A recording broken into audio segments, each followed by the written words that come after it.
Hello friends, આજે કેરીમાંથી આપણે એક ઠંડુ અને મજેદાર પેટને ઠંડક આપે તેવું ડ્રિંક બનાવવાના છીએ. તો એના માટે મેં અહીંયા 2 કેરી લીધી છે. એને આપણે આ રીતે નાના નાના ટુકડા કરી લઈએ.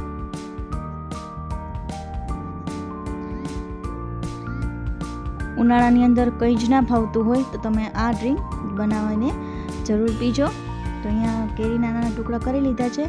ત્યારબાદ અહીંયા અડધી વાટકી જેટલા ટુકડા આપણે સાઈડમાં રાખી દઈએ. ત્યારબાદ બાકી રહેલા ટુકડાને આપણે એક મિક્સિંગ બાઉલમાં લઈ લઈએ.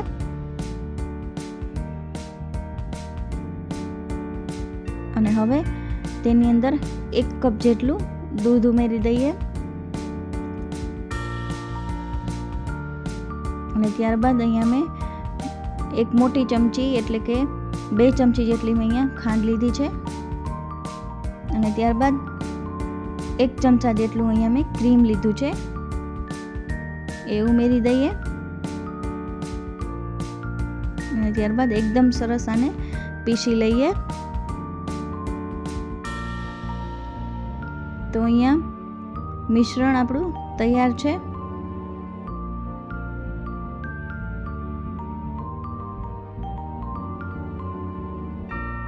તો હવે આપણે ટુકડા જે કેરીના અલગ રાખેલા હતા એક ગ્લાસમાં એ ટુકડા ઉમેરી દઈએ. અને ત્યારબાદ તૈયાર કરેલું કેરીનું ડ્રિંક એની અંદર ઉમેરી દઈએ. અહીંયા મેં 2 ગ્લાસ તૈયાર કરેલા છે. હવે બંને ગ્લાસ ભરાઈ જાય ત્યારબાદ તેની અંદર આપણે વેનીલા આઈસ્ક્રીમ ઉમેરી દઈએ.